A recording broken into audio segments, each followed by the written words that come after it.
मज़मून physics class 10 बाब 13 सबक 25 हिस्सो ॿियो मश्क अददी सवाल एक्सरसाइज़ न्यूमेरिकल्स। अस्सलाम वालेकुम प्यारा ॿारो, सिंध ऑनलाइन स्कूल में भलीकार आउं आहियां सनाउल्ला ॿाहिरि।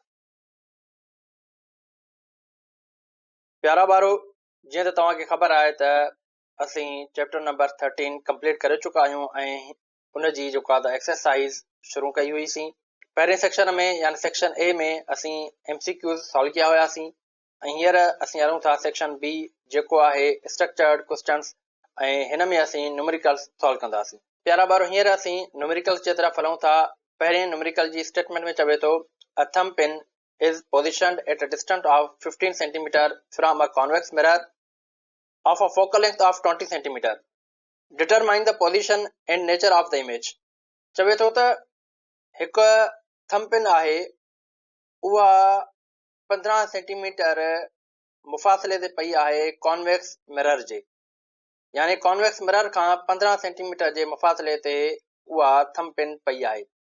चवे थो त उन कॉन्वेक्स मिरर जी जेका फोकल लेंथ आहे उहा आहे 20 सेंटीमीटर। चवे थो त हाणे ॿुधायो त जेका उन थंब पिन जी इमेज ठहंदी, उन इमेज जी पोज़ीशन ऐं उन जी नेचर छा हूंदी। इन खे डायग्रामेटिकली सम्झण जी कोशिशि कयूं था प्यारा ॿारो। सभ खां पहिरीं त ही असां वटि हिकिड़ो कॉन्वेक्स मिरर आहे। कॉन्वेक्स मिरर जो ही फोकस आहे या जंहिंखे असां प्रिंसिपल फोकस पिया चऊं। उन खां बाद में 15 सेंटीमीटर ते जेको आहे त ऑब्जेक्ट पियो आहे। हाणे मिरर खां ऑब्जेक्ट जो जेको डिस्टेंस आहे प्यारा ॿारो, उनखे असां जेको आहे त पी सां शो कंदा आहियूं ऐं ही डिस्टेंस केतिरो आहे, इहो आहे असांजो 15 सेंटीमीटर। उन खां बाद में हिन जी जेका फोकल लेंथ आहे उहा केतिरी आहे, उहा आहे वरी 20 सेंटीमीटर। उन खां बाद में हिकिड़ी पॉइंट तव्हां ज़हन में रखो प्यारा ॿारो त जेकॾहिं असां कॉन्वेक्स मिरर खणंदासीं त कॉन्वेक्स मिरर जी जेका फोकल लेंथ हूंदी उहा नेगेटिव हूंदी ऐं कॉनकेव मिरर जी जेका फोकल लेंथ हूंदी उहा पॉजिटिव हूंदी। सो ऑलरेडी असां जेको आहे त इन शइ खे डिस्कस करे चुका आहियूं। सो उन खां बाद में हाणे चवे थो त जॾहिं ऑब्जेक्ट हिते थो ठहे त हिकु त इमेज किथे ठहंदी हिन ऑब्जेक्ट जी, ऐं उन खां बाद में उन इमेज जी पोज़ीशन ऐं उन जी नेचर छा हूंदी। तो सभ खां पहिरीं डेटा जी तरफ़ हलूं था प्यारा ॿारो। त डेटा में असांखे छा छा मिलियल आहे। सभ खां पहिरीं असांखे ऑब्जेक्ट डिस्टेंस मिलियल आहे, ठीकु आहे, जंहिंखे असां हिते पी सां शो कयो आहे, जेको आहे 15 सेंटीमीटर। उन खां बाद में ॿियो छा मिलियल, ॿी असांखे फोकल लेंथ मिलियल आहे। हाणे फोकल लेंथ घणी आहे, 20 सेंटीमीटर। ऐं हिते माइनस छो ॾिनीसीं, माइनस इन करे ॾिनीसीं त असांजो जेको मिरर आहे उहो आहे कॉन्वेक्स। कॉन्वेक्स मिरर जी जॾहिं बि असां फोकल लेंथ खणंदासीं उहा असांजी जेको आहे त नेगेटिव हूंदी। अगरि असां कॉनकेव मिरर खणूं था त उनजी फोकल लेंथ पॉजिटिव हूंदी। उन खां बाद में असांखे मालूम छा आहे करणो, मालूम करणो आहे क्यू, यानी इमेज जो डिस्टेंस, त इमेज किथे थी ठहे ऐं उनजी नेचर कहिड़ी आहे। ठीकु आहे प्यारा ॿारो। सभ खां पहिरीं असां सॉल्यूशन जे तरफ़ हलूं था। सॉल्यूशन में छा कंदासीं, असां वटि ही फार्मूलो आहे 1/f = 1/p + 1/q, जंहिंखे असां मिरर फार्मूला बि चई सघूं था। हिते असांखे ॿ शयूं मिलियल आहिनि, हिकु असांखे फोकल लेंथ मिलियल आहे, ॿियो असांखे जेको आहे पी मिलियल आहे, यानी ऑब्जेक्ट डिस्टेंस। हाणे इन ॿिन्ही जा वैल्यूज़ असां हिन फार्मूले में पुट कंदासीं। ही थींदो 1/-20 ऐं ही थींदो 1/15। 1/q सेम रहियो। उन खां बाद में प्यारा ॿारो, जेकॾहिं असां 1/15 खे इक्वल जे हिन साइड खणी वेंदासीं त ही हिते पॉजिटिव आहे त हिते नेगेटिव थी वेंदो, यानी 1/-20 - 1/15 थी वेंदो। ठीकु आहे, ऐं 1/q सेम रहियो। उन खां बाद में जेकॾहिं ॾिसंदव त ही ॿई जेके टर्म्स आहिनि उहे डिवाइड में आहिनि, ऐं उन खां बाद में इन ॿिन्ही जे विच में जेको आहे त माइनस जी निशानी आहे, त हेठियनि टर्म्स जी असांखे जेको आहे एलसीएम वठणी पवंदी। हाणे एलसीएम जॾहिं असां -20 ऐं 15 जी एलसीएम वठंदासीं त असां वटि जेका एलसीएम निकिरंदी उहा निकिरंदी -60। ठीकु आहे। उन खां पोइ -60 खे जॾहिं डिवाइड कंदासीं असां 20 सां त असां वटि जवाबु ईंदो 3, ऐं 3 खे जॾहिं मल्टीप्लाई कंदासीं 1 सां त असां वटि साॻियो जवाबु ईंदो 3। ठीकु आहे। माइनस जेका आहे उहा असां फार्मूले जी रखीसीं। उन खां बाद में प्यारा ॿारो, जॾहिं -60 खे वरी असां 15 सां डिवाइड कंदासीं त असां वटि जवाबु ईंदो -4, ऐं -4 खे साॻियो असां जॾहिं 1 सां मल्टीप्लाई कंदासीं त असां वटि साॻियो जवाबु ईंदो -4। उन खां बाद में हिते बि माइनस आहे, हिते बि माइनस आहे। ॿई माइनस जेके आहिनि पाण में मल्टीप्लाई थींदियूं। जॾहिं ही ॿई पाण में मल्टीप्लाई थींदियूं त माइनस इंटू माइनस छा थींदी आहे, प्लस थी वेंदी आहे। ठीकु आहे, यानी 3 + 4 थी वेंदो। इहो थींदो असांजो हाणे 3 + 4 जॾहिं कंदासीं त इहो थी वेंदो असांजो +7, ऐं -60 असांजी सेम रही। ठीकु आहे। उन खां बाद में हाणे छा कंदासीं असां बाय क्रॉस मल्टीप्लिकेशन कंदासीं ठीकु आहे हाणे जॾहिं बाय क्रॉस मल्टीप्लिकेशन कंदासीं त असां वटि हीअं टर्म ठही ईंदो q is equal to -60 divide by 7 उन खां पोइ -60 डिवाइड बाय 7 कंदासीं त असां वटि जेको जवाबु ईंदो उहो ईंदो -8.57 सेंटीमीटर इन जो मतिलबु इहो आहे त हिन ऑब्जेक्ट जी जेका इमेज आहे उहा 8.57 सेंटीमीटर ते जेको आहे त ठहंदी ठीकु आहे यानी कॉन्वेक्स मिरर जे अंदरि ठहंदी ऐं जॾहिं हिते माइनस अची वियो प्यारा ॿारो त इन जो मतिलबु छा थियो त इमेज असांजी वर्चुअल ठहंदी ठीकु आहे अगरि जेकॾहिं असां हिन नेचर जे तरफ़ हलूं त नेचर में छा था चऊं असां since q is negative therefore the image is virtual यानी जॾहिं बि असां वटि q जो वैल्यू नेगेटिव में अचे त सम्झी वेझो त असांजी जेका इमेज ठहे थी उहा असांजी ठहे थी वर्चुअल ठीकु आहे प्यारा ॿारो तो अहिड़े नमूने सां हाणे ॾिसूं त छा वाक़ई असांजी इमेज वर्चुअल ठहे थी ऐं उनजी साइज़ वग़ैरह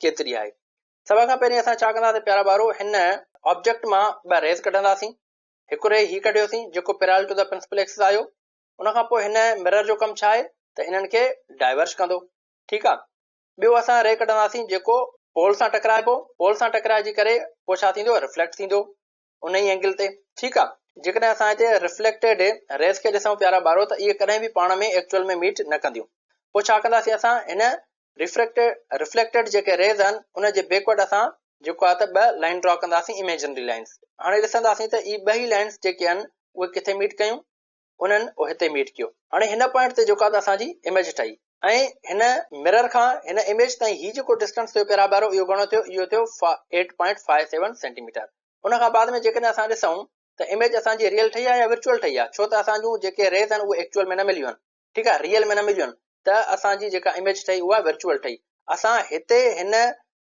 क्यू जे वैल्यू खे ॾिसी करे बि असां जेका सम्झी वियासीं त इमेज असांजी कहिड़ी ठहंदी वर्चुअल ठहंदी छाजे करे त क्यू जो वैल्यू नेगेटिव आयो ठीकु आहे प्यारा ॿारो उन खां बाद में इमेज जेका ठही आहे उहा ऑब्जेक्ट खां जेको आहे त स्मॉल ठही आहे ठीकु आहे त हाणे जेकॾहिं असां हिनखे समराइज़ कयूं पूरी स्टेटमेंट खे त जॾहिं ऑब्जेक्ट असांजो कॉन्वेक्स मिरर खां 15 सेंटीमीटर ते पियो आहे ऐं उनजी फोकल लेंथ 20 सेंटीमीटर आहे त इमेज जेका ठहंदी हिकु त वर्चुअल ठहंदी ॿियो 8.5 सेंटीमीटर ते ठहंदी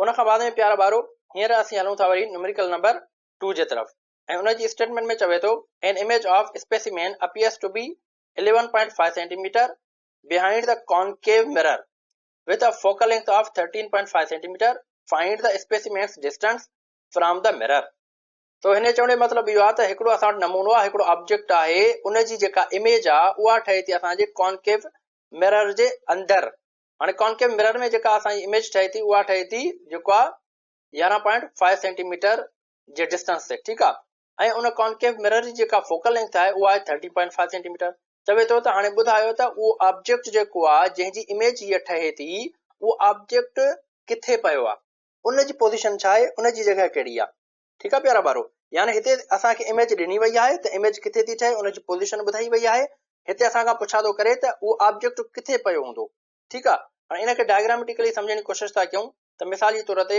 हीअ असां वटि हिकिड़ो कॉन्केव मिरर आहे हीअ उनजी जेको आहे त प्रिंसिपल फोकस आहे हाणे इमेज जेका आहे त उहा हिते थी ठहे ठीकु आहे यानी इमेज डिस्टेंस आहे उहो घणो आहे उहो आहे असां वटि 11.5 सेंटीमीटर ठीकु आहे उन खां बाद में जेका फोकल लेंथ आहे हिन जेको आहे कॉन्केव मिरर जी उहा आहे 13.5 सेंटीमीटर हाणे चवे थो त हिन इमेज जो जेको ऑब्जेक्ट आहे उहो किथे पियो आहे त इमेज हिते थी ठहे जेकॾहिं असां प्यारा ॿारो हिन डायग्राम खे ॾिसूं त कॉन्केव मिरर हमेशह जेको आहे उहो रियल इमेज ठाहींदो आहे ऑलरेडी मां तव्हांखे ॿुधाए आयो आहियां ठीकु आहे जॾहिं असां formation of concave mirror discuss कईसीं त उन में हमेशह कॉन्केव मिरर रियल ऐं इन्वर्टेड इमेज ठाहींदो आहे सिर्फ़ु हिकिड़ो स्पेशल केस आहे जंहिंमें कॉन्केव मिरर जेको आहे रियल न पर वर्चुअल ऐं इरेक्ट यानी सिधी इमेज ठाहींदो आहे उहो ई केस हिन असांखे हिते न्यूमेरिकल में ॾिनो आहे सभ खां पहिरियों असां डेटा जी तरफ़ हलंदो प्यारा ॿारो त डेटा में असांखे छा आहे मिलियल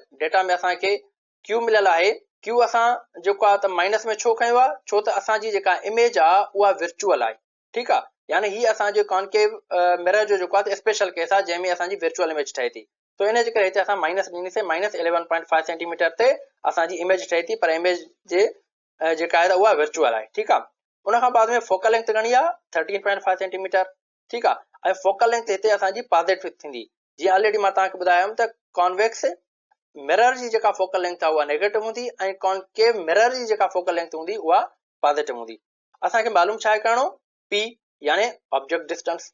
ठीकु आहे प्यारा ॿारो, हाणे सॉल्यूशन जी तरफ़ हलूं था त सॉल्यूशन में जेको आहे त असां फॉर्मूलो यूज़ कंदासीं 1/f = 1/p + 1/q। ठीकु आहे, हाणे हिते असां वैल्यू रखूं, f जो बि वैल्यू मिलियल आहे असांखे ऐं q जो बि वैल्यू मिलियल आहे। ॿई असां वैल्यू रखियासीं 1/13.5 = 1/p + साॻियो रहियो ऐं 1/-11.5 ही असां q जो वैल्यू रखियोसीं। ठीकु आहे प्यारा ॿारो, उन खां पोइ हाणे हिते जेकॾहिं असां हिन ॿिन्ही खे पाण में मल्टीप्लाई कयूं निशाननि खे, त असां हिन खे हिन तरीक़े सां लिखी सघूं था 1/13.5 = 1/p - 1/11.5। उन खां बाद में हाणे ही वैल्यू जेको आहे असांजो माइनस जो थियो ऐं इन माइनस वारे वैल्यू खे जॾहिं असां इक्वल जे हिन साइड खणी वेंदासीं त ही असांजो पॉज़िटिव वैल्यू थी वेंदो। त हिते असां वटि जनरल टर्म ठही पियो 1/13.5 + 1/11.5 = 1/p। उन खां बाद में प्यारा ॿारो हाणे छा कंदासीं असां 13.5 ऐं 11.5 जी जेका आहे उहा असां एलसीएम कढंदासीं। अगरि जेकॾहिं हिते असां वटि होल नंबर हुजनि हा त हिते उन्हनि जी एलसीएम जो तरीक़ेकार असांजो चेंज हुयो, पर हिते असां वटि जेको आहे त नंबर जेके आहिनि उहे फ्रिक्शन में आहिनि। ठीकु आहे, हाणे जॾहिं नंबर फ्रिक्शन में आहिनि असां वटि त पोइ छा थींदो, हिन जो एलसीएम कढण जो तरीक़ेकार थोरो असां वटि डिफरेंट आहे। पाण छा कंदासीं, सभ खां पहिरीं असां जेको आहे ही ॿई टर्म पाण में मल्टीप्लाई जे फॉर्म में हेठि रखंदासीं, यानी 13.5 बि रखियोसीं ऐं 11.5 बि रखियोसीं। उन खां बाद में छा कंदासीं, हाणे 13.5 ऐं 11.5 खे डिवाइड कंदासीं हिन ॿिन्ही टर्म्स खे कंहिंसां 13.5 सां। ठीकु आहे, त इन में 13.5 ऐं 13.5 पाण में कैंसिल आउट थी वेंदो, बाक़ी छा बचंदो, सिर्फ़ु 11.5। ऐं उन खां पोइ हीअ निशानी असांजी सेम रहंदी। त उन खां बाद में वरी छा कंदासीं, हिन साॻे टर्म खे यानी 13.5 × 11.5 खे डिवाइड कंदासीं कंहिंसां 11.5 सां। जॾहिं 11.5 सां डिवाइड कंदासीं त 11.5 ऐं 11.5 पाण में कैंसिल आउट थी वेंदा, बाक़ी छा बचंदो असांजो प्लस जो 13.5। उन खां बाद में हाणे जॾहिं 11.5 ऐं 13.5 खे पाण प्लस कंदासीं त असां वटि इन्हनि जो वैल्यू ईंदो 25। ऐं उन खां बाद में जॾहिं 13.5 खे मल्टीप्लाई कंदासीं 11.5 सां त असां वटि जवाबु ईंदो 155.25। उन खां बाद में हाणे बाई क्रॉस मल्टीप्लाई कंदासीं त असां वटि ही वैल्यू जेको आहे त रीअरेंज थी वेंदा। ठीकु आहे, ऐं उन खां बाद में असां वटि जेको वैल्यू ठहंदो उहो थींदो 155.25 डिवाइड बाय 25। उन खां पोइ हाणे हिन ॿिन्ही खे जॾहिं असां पाण डिवाइड कंदासीं त असां वटि जेको जवाबु ईंदो उहो ईंदो p = 6.21 सेंटीमीटर। इन जो मतिलबु इहो थियो त असां वटि हिन इमेज जो जेको ऑब्जेक्ट आहे उहो 6.21 सेंटीमीटर ते पियो आहे। उहो किथे थींदो, उहो हिन पॉइंट ते थींदो। अगरि जेकॾहिं हाणे असां हिन ऑब्जेक्ट खे ॾिसूं प्यारा ॿारो, त ऑब्जेक्ट जेको आहे उहो हिन मिरर ऐं फोकस जे विच ते आहे। जॾहिं त असां कॉन्केव मिरर जे स्पेशल केस में पढ़ियोसीं त जॾहिं बि ऑब्जेक्ट असांजो फोकस ऐं मिरर जे विच ते ईंदो त उते जेका इमेज असांजी ठहंदी उहा वर्चुअल ठहंदी ऐं डायरेक्ट हूंदी। ठीकु आहे, त हाणे जेकॾहिं असां हिन ऑब्जेक्ट जे बिहाफ ते इमेज ठाहिण जी कोशिशि कयूं त कीअं ठाहींदासीं। ॾिसो, सभ खां पहिरीं हिकिड़ी रे असां ड्रॉ कईसीं जेका parallel to the principal axis आहे। उहा काॾे वई, गुज़रंदी कंहिंखां, उहा फोकस खां गुज़रंदी।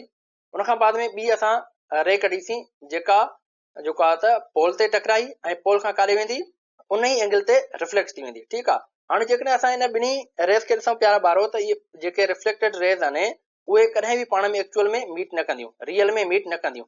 उन खां पोइ छा कंदासीं, हिन ॿिन्ही जी जेको आहे त असां हिकिड़ी वर्चुअल लाइन ड्रा कंदासीं बैकवर्ड। हाणे उहे जेको आहे त हिन पॉइंट ते मिलियूं त हिते असांजी जेको आहे इमेज ठही वई।